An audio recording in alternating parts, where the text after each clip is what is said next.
ಇತ್ತೀಚಿನ ಸಂಚಿಕೆಗಳನ್ನು ಜಾಹೀರಾತಿನ ಕಿರಿಕಿರಿ ಇಲ್ಲದೆ ನೋಡಿ.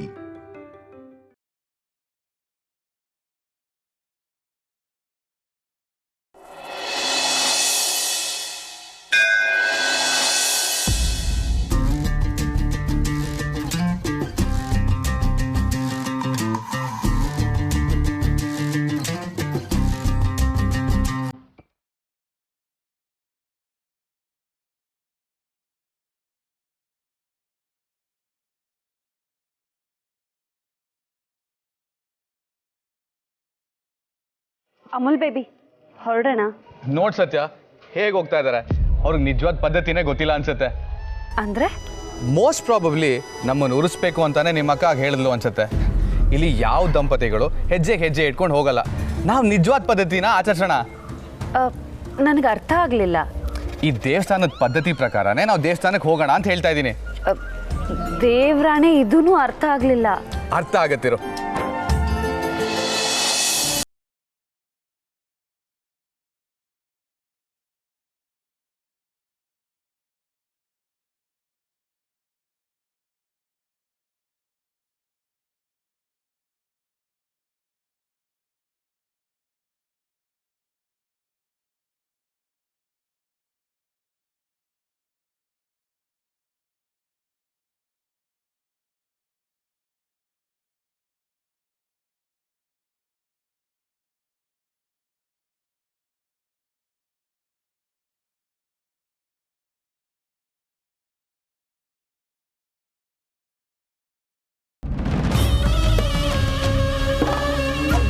ನನಗೆ ಗೊತ್ತಮ್ಮ, ನಿನಗೆ ಸತ್ಯನ್ ಕಂಡ್ರೆ ಆಗೋದಿಲ್ಲ, ಅವಳ ಮೇಲೆ ನಿನಗೆ ಸಿಕ್ಕಾಪಟ್ಟೆ ಕೋಪ ಇದೆ ಅಂತ. ಕೀರ್ತನ, ನನಗೆ ಸತ್ಯನ ಮೇಲೆ ಕೋಪ ಇರಬಹುದು, ಆದರೆ ನಿನ್ನ ಹಾಗೆ ಅವಳ ಮೇಲೆ ಅನುಮಾನ ಇಲ್ಲ. ಹಾಗಿದ್ರೆ ಅವಳು ಅವಾರ್ಡ್ ಫಂಕ್ಷನ್ ಹೋಗಿರೋದಕ್ಕೆ ನೀನು ಯಾಕಮ್ಮ ಕೋಪ ಮಾಡ್ಕೊಂಡಿದ್ಯಾ? ಯಾಕೆ ಅಂದರೆ ಅವಳು ಕೋಟೆ ಮನೆ ಸೊಸೆ. ಕಾರ್ತಿಕ್ ಹೆಂಡತಿ ಅನ್ನೋ ಒಂದೇ ಒಂದು ಕಾರಣಕ್ಕೆ ಅವಳು ಯೋಗ್ಯತೆ ಮೀರಿದ ಅವಕಾಶ ಸಿಗ್ತಾ ಇದೆಯಲ್ಲ, ಅದಕ್ಕೆ. ಅದು ನಿಜಾನೇ. ಅಪ್ಪ ಅವಳ ವಿಷಯದಲ್ಲಿ ತುಂಬ ಪಾರ್ಷಲ್ ಆಗಿದ್ದಾರೆ, ಅದಕ್ಕೆ ಹೀಗೆಲ್ಲ ಆಗ್ತಾ ಇರೋದು. ಅವಳ ಪ್ರತಿಭೆಯಿಂದ ಅವಳೇನಾದರೂ ಆ ಕೆಲಸನ ಗಿಟ್ಟಿಸ್ಕೊಂಡಿದ್ರೆ ನಾನೇ ಪ್ರೀತಿಯಿಂದ ಅವಳನ್ನು ಕಳಿಸ್ಕೊಡ್ತಾ ಇದ್ದೆ. ಇವ್ರನ್ನ ಕೇಳಿದ್ರೆ ನಮ್ಮ ಕಾರ್ತಿಕ್ಗೆ ಪ್ರಾಜೆಕ್ಟ್ ಸಿಕ್ಕಿದ್ದೆ ಸತ್ಯನಿಂದ ಅಂತ ಹೇಳ್ತಿದ್ದಾರೆ. ಇದು ನಂಬೋವಂಥದ್ದಾ? ಅದೇನೋ ಹೇಳ್ತಾರಲ್ಲ, ಹೂವಿನ ಜೊತೆ ನಾರು ಸ್ವರ್ಗ ಸೇರ್ತು ಅಂತ, ಹಾಗಿದೆ. ಅಪ್ಪ ಹೇಗಿದ್ರು ಅವಳ ಬುಟ್ಟಿನಲ್ಲೇ ಇದಾರಲ್ವಾ, ಸ್ವರ್ಗ ಸೇರದೆ ಇನ್ನೇನು ಮಾಡ್ತಾಳೆ ಹೇಳು? ನಮ್ಮ ಮನೆ ಆ ಮಹತಿ ಮನೆ ತರ ಆಗೋ ಎಲ್ಲ ಲಕ್ಷಣಗಳು ನನಗೆ ಕಾಣಿಸ್ತಿದೆ ಅಮ್ಮ. ಈಗಿನ ಕಾಲದ ಹೆಣ್ಮಕ್ಳನ್ನ ನಂಬಲೇಬಾರ್ದು ಸೀತಾ ಅವ್ರೆ. ಅದರಲ್ಲೂ ಜೋರಿರೋ ಗಂಡು ಬೀರಿ ಆಗಿರೋ ಹೆಣ್ಮಕ್ಳನ್ನ ನಂಬಲೇಬಾರ್ದು. ಆದರೆ ಅದೇನೋ ಗೊತ್ತಿಲ್ಲ ಸೀತಾ ಅವ್ರೆ, ಇದ್ದಕ್ಕಿದ್ದಂಗೆ ನಮ್ಮ ಜೊತೆ ಎಲ್ಲ ಬೆರೆಯಕ್ಕೆ ಶುರು ಮಾಡಿದ್ಲು. ಮನೆಯವ್ರು ಎಲ್ರಿಗೂ ಅಷ್ಟೇನೆ, ಅವಳ ಮೇಲೆ ಪ್ರೀತಿ ವಿಶ್ವಾಸ ಶುರು ಆಗೋಯ್ತು. ಅವಳು ಇದನ್ನೆಲ್ಲ ಮಾಡಿದ್ದೆ ನಮ್ಮ ಮನೆಯವ್ರದ್ದು ವಿಶ್ವಾಸ ಗಳಿಸೋದಕ್ಕೆ. ಆಮೇಲೆ ಅವಳು ನಿಜವಾದ ಬಣ್ಣ ನಮಗೆ ಗೊತ್ತಾಗಕ್ಕೆ ಶುರು ಆಯಿತು. ನನ್ನ ಭಯನೂ ಅದೇ ಕೀರ್ತನ. ಎಲ್ಲಿ ಸತ್ಯ ನಮ್ಮ ಮನೇಲೆ ಒಡೆದು ಬಿಡ್ತಾಳೇನೋ ಅಂತ ಅನಿಸ್ತಾ ಇದೆ. ಮೊದಲೇ ರೌಡಿ ಅವಳು. ಯಾರು ನೆಮ್ಮದಿಯಾಗಿದ್ದಾರೆ ಅಂದರೆ ಅದನ್ನು ಸಹಿಸೋಕೆ ಆಗಲ್ಲ. ಆದರೆ ಅದಕ್ಕೆ ನಾನು ಅವಕಾಶ ಮಾಡಿಕೊಡೋದಿಲ್ಲ ಅಮ್ಮ. ಇದು ನನ್ನ ಮನೆ, ನಮ್ಮ ಮನೆ. ಇಲ್ಲಿ ನಾವೆಲ್ಲರೂ ಸುಖವಾಗಿ ನೆಮ್ಮದಿಯಿಂದ ಇರಬೇಕು. ಅವಳು ಯಾವಳಿಂದನೋ ನಮ್ಮ ನೆಮ್ಮದಿ ಹಾಳಾಗಬಾರ್ದು. ನೋಡ್ತಾ ಇರು, ಇವತ್ತು ಅವಳ ಯೋಗ್ಯತೆ ಏನು ಅನ್ನೋದನ್ನು ನಾನು ಎಲ್ಲರಿಗೂ ಅರ್ಥ ಮಾಡಿಸ್ತೀನಿ. ಕೀರ್ತನ, ಏನು ಮಾಡಬೇಕು ಅಂತಿದ್ಯಾ? ಈ ಸಲ ಹೇಳೋದಿಲ್ಲ ಅಮ್ಮ, ಮಾಡೇ ತೋರಿಸ್ತೀನಿ.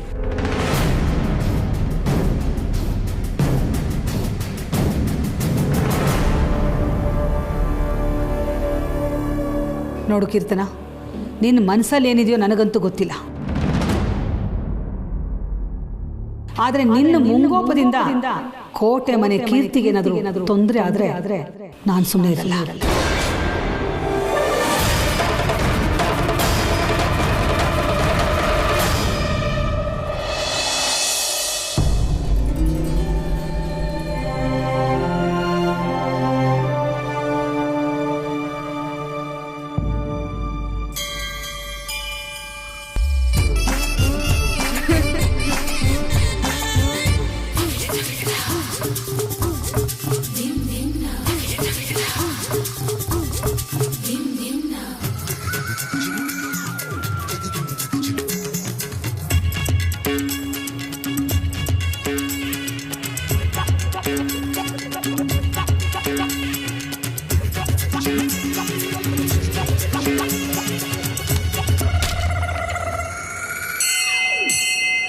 ಬೇಬಿ ಆಗ್ತಿಲ್ಲ ಬೇಬಿ, ಸುಸ್ತಾಗ್ತಿದೆ.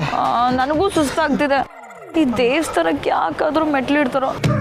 ಅಟ್ಲೀಸ್ಟ್ ಕೇಬಲ್ ಕಾರ್ ಇದ್ದಿದ್ರೆ ಡೈರೆಕ್ಟಾಗಿ ದೇವ ದರ್ಶನನೇ ಮಾಡ್ಬೋದಿತ್ತು. ಅಮ್ಮ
ಸತ್ಯ, ಸಂಗಾತಿ ಜೊತೆ ನಡ್ಕೊಂಬರೋದಲ್ಲ, ಸಂಗಾತಿನ ಎತ್ಕೊಂಬರೋದು ಈ ದೇವಸ್ಥಾನದ ಕ್ರಮ. ನಾವು ಒಂದೊಂದೇ ಹೆಜ್ಜೆ ಎತ್ಕೊಂಡು ಮೇಲ್ಗಡೆ ಹೋಗೋಣ. ಆ ದೇವ್ರ ಕೃಪೆಯಿಂದ ನಮ್ಮ ಸಂಸಾರದ ಯಶಸ್ಸು ಸಿಗಲಿ.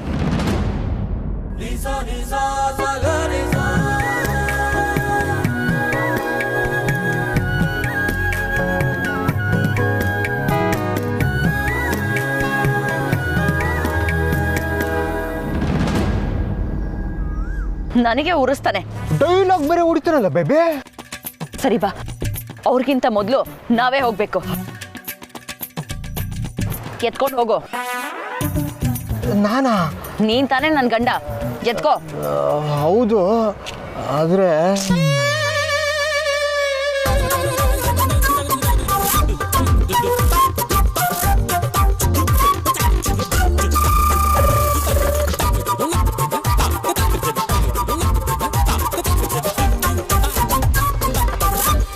ಮುಟ್ಟೋದ್ರೆ ಮುನ್ಸ್ಕೊತೀಯ, ಇನ್ನು ಹೆಂಗೆ ಎತ್ಕೊಳ್ಳಿ? ಹೆಂಗೋ ಒಂದ್ ಎತ್ಕೋ, ಆದ್ರೆ ಅವ್ರಿಗಿಂತ ಫಸ್ಟ್ ಹೋಗ್ಬೇಕು.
ಏನೇ ಆದ್ರೂ ನಾವೇ ಫಸ್ಟ್.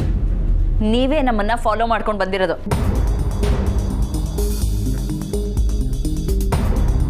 ಆಯ್ತಾಯ್ತು, ನಿಮ್ಮ ಗಾಡಿನೇ ಮುಂದಕ್ಕೆ ಹೋಗಲಿ, ನಾವೇ ಹಿಂದೆ ಬರ್ತೀವಿ.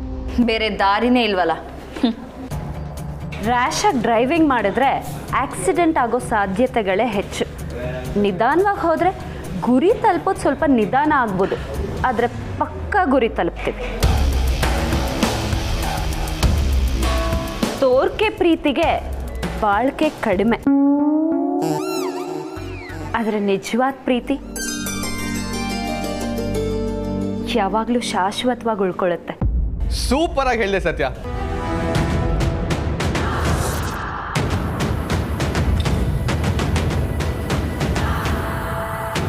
ನೀನಿನ್ನೂ ಡೈಲಾಗ್ ಹೊಡೆಯೋದು ಬಿಟ್ಟಿಲ್ವಾ? ಹುಟ್ತಾನೆ ನನ್ನ ಹಿಂದೆ ಹುಟ್ಟೋಳು ನೀನು. ಇನ್ನು ಬೆಳೀತಾ ಬೆಳೀತಾ ನನಗಿಂತ ಮುಂದೆ ಹೋಗ್ಬಿಡ್ತೀಯಾ? ನಾನು ಬಿಟ್ಬಿಡ್ತೀನ?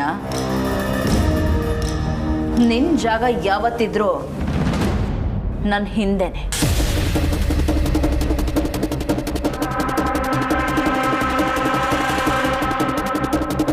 ಓ ಹಾಗ ಸರಿ ಅಕ್ಕ, ಅದನ್ನೆಲ್ಲ ದೇವ್ರು ನೋಡ್ಕೋತಾನೆ. ನಾನು ಯಾವಾಗಲೂ ದೇವ್ರನ್ನೇ ನಂಬೋದು. ಅವ್ನು ನಮ್ದವ್ರು ಕೈ ಬಿಡಲ್ಲ. ಅಮುಲ್ ಬೇಬಿ ಬಾ.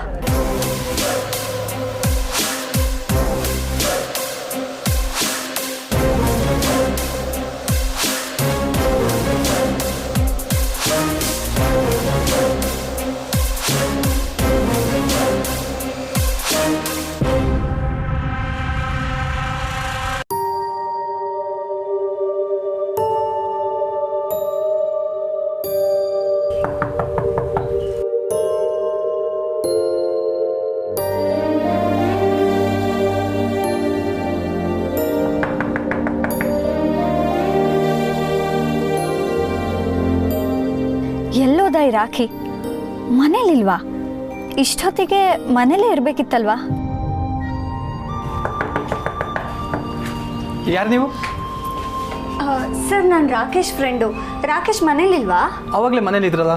ಹೌದಾ, ನಾನು ನೋಡ್ತೀನಿ. Okay, thank you.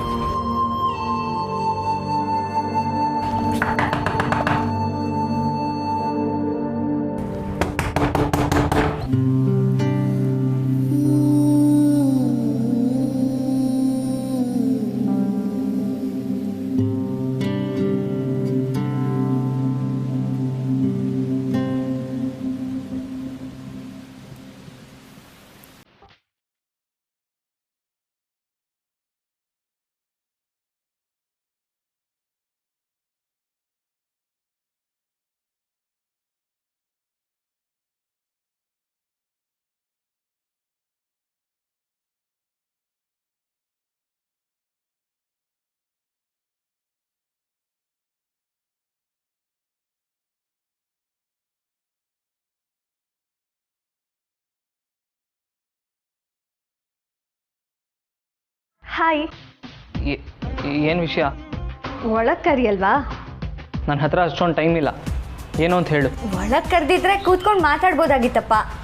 ನಾನು ಆಗಲೇ ಹೇಳ್ದೆ ತಾನೆ ನನಗೆ ಮೀಟ್ ಮಾಡೋಕ್ಕೆ ಇಷ್ಟ ಇಲ್ಲ ಅಂತ. ಆದರೆ ಏನಕ್ಕೆ ಮನೆವರೆಗೂ ಹುಡ್ಕೊಂಬಂದಿದ್ಯಾ? ಯಾಕಂದರೆ ಮ್ಯಾಟರ್ ಅಷ್ಟೊಂದು ಸೀರಿಯಸ್ಸು. ನಿನ್ನ ಹತ್ರ ತುಂಬ ಮಾತಾಡೋದಿದೆ, ಡಿಸ್ಕಸ್ ಮಾಡಬೇಕು ರಾಕಿ. ಅದೇನೇ ಹೇಳೋದಿದ್ರು ಇಲ್ಲೇ ಹೇಳು. ಮನೆ ಒಳಗಡೆ ಎಲ್ಲ ಕರೆಯೋಕ್ಕಾಗಲ್ಲ ನಿನ್ನ. ಅದು ಅಲ್ಲದೆ ಇದು ಬ್ಯಾಚುಲರ್ಸ್ ರೂಮು. ನೀನು ಬರೋದು ಸರಿ ಇರಲ್ಲ. ಇಲ್ಲೆಲ್ಲ ನಿಂತ್ಕೊಂಡು ಅದನ್ನು ಹೇಳೋಕ್ಕಾಗಲ್ಲ ರಾಕಿ. ಓ ಹೌದಾ? ಹಂಗಿದ್ರೆ ನಿನ್ನಿಷ್ಟ. ರಾಕಿ,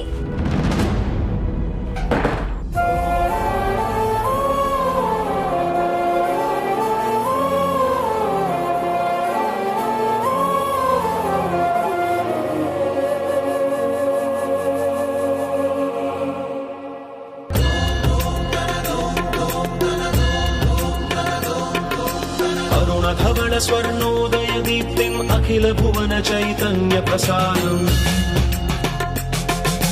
कालगमन सत्कारण धीरं तं नमामि ग्रहनायक सूर्यम् अमृत किरण रसरम्य प्रवाहं ललित ललित लावण्य ललामं महित महित माधुर्य मनोज्ञं तं नमामि सान्द्रोदय चन्द्रम् रागभोग संधान निधानं राजयोग संपूर्ण प्रभावं नव्य दिव्य सौंदर्य सुधीरं तं नमामि सम्मोहक सुखम् अतुल चतुर पटुलौकिक मूर्तिं सकल कार्य हित कौशल कीर्तिं तीव्र वेग संचारण तत्त्वं तं नमामि सौम्यं बुधदेवम्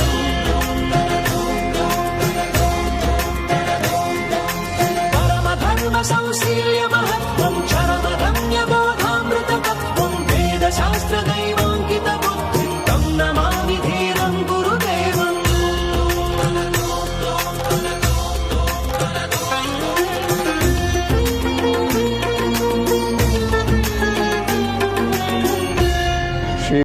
ಸಂತಾನ ಪ್ರಾಪ್ತಿರಸ್ತು.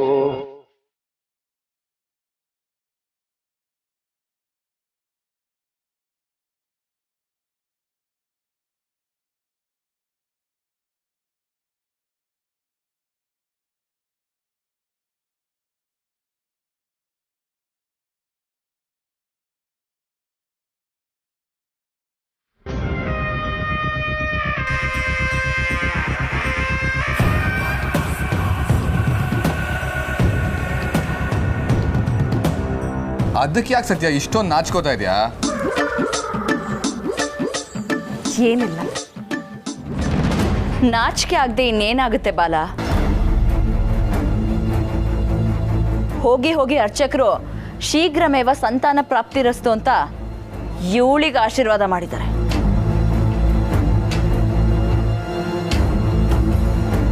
ಲೈಫ್ ಇಡೀ ಗಂಡು ಬೀರಿ ತರ ಬದುಕಿದ್ದಾಳೆ. ಗಂಡು ಮಕ್ಳಿಗೆ ಯಾವತ್ತಾದ್ರೂ ಮಕ್ಕಳಾಗತ್ತಾ?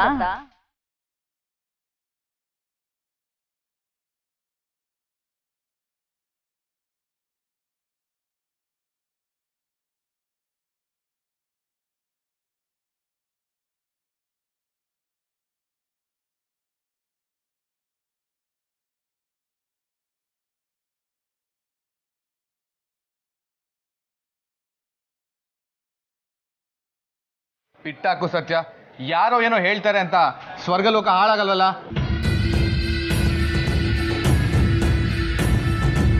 ನೀನ್ ತಲೆ ಕೆಡ್ಸ್ಕೋಬೇಡ. ಅದ್ ಎಷ್ಟೋ ಜನ ಹೆಣ್ಮಕ್ಳು ಗಂಡ್ ಮಕ್ಳ ತರ ಜೀವನ ಮಾಡಿ ಮನೇನ ನಡೆಸ್ತಾರೆ. ಆ ಸಾಲಲ್ಲಿ ನೀನು ಇದ್ಯಾ. ಕೆಲವರು ಉಪಕಾರ ಪಡ್ಕೊಂಡೆ ಅವ್ರ ಬಗ್ಗೆನೇ ಮಾತಾಡ್ತಾರೆ. ಪ್ರಪಂಚನೇ ಹಾಗೆ ಸತ್ಯ. ದೇವರಿಗೆ ಯಾರಿಗೆ ಯಾವಾಗ ಏನ್ ಕೊಡ್ಬೇಕು ಅಂತ ಚೆನ್ನಾಗಿ ಗೊತ್ತಿರುತ್ತೆ. ಆದ್ರೆ ಎಲ್ಲದರಲ್ಲೂ ನಾನೇ ಫಸ್ಟ್.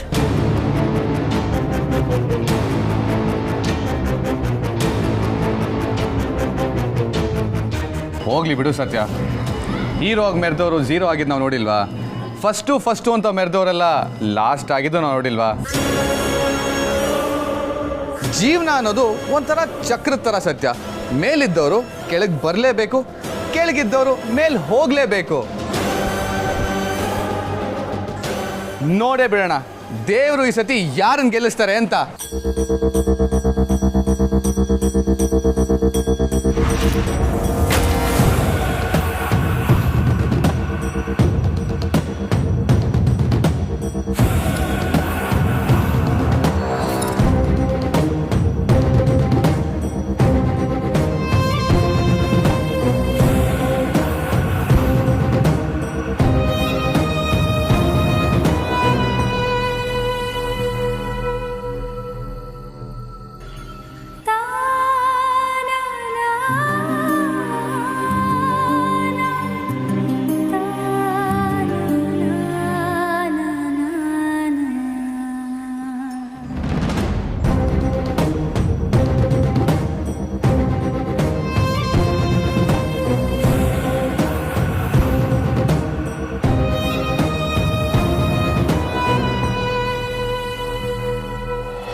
ಹಲೋ ಸಂಗೀತ, ಇದೇನಿದು ಅಪರೂಪಕ್ಕೆ ನನಗೆ ಕಾಲ್ ಮಾಡಿಬಿಟ್ಟಿದ್ದೀರಿ?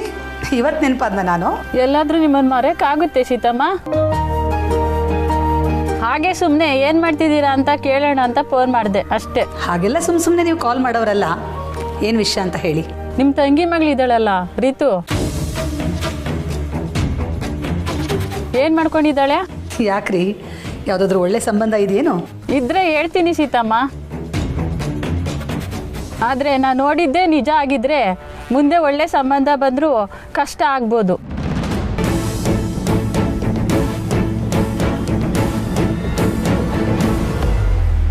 ಏನು ನೋಡಿದ್ ನಿಜ ಆಗಿದ್ರೆ? ಅಂಥದ್ದೇನು ನೋಡಿದ್ರಿ ನೀವು? ನೀವು ತಪ್ಪು ತಿಳ್ಕೊಬಾರ್ದು. ನಾನು ನೋಡಿದ್ದು ಹೇಳ್ತೀನಿ. ನಿಮ್ಮ ತಂಗಿ ಮಗಳು ಬುಕ್ ಮಾರೋ ಕೆಲಸ ಮಾಡ್ತಿದ್ದಾಳ.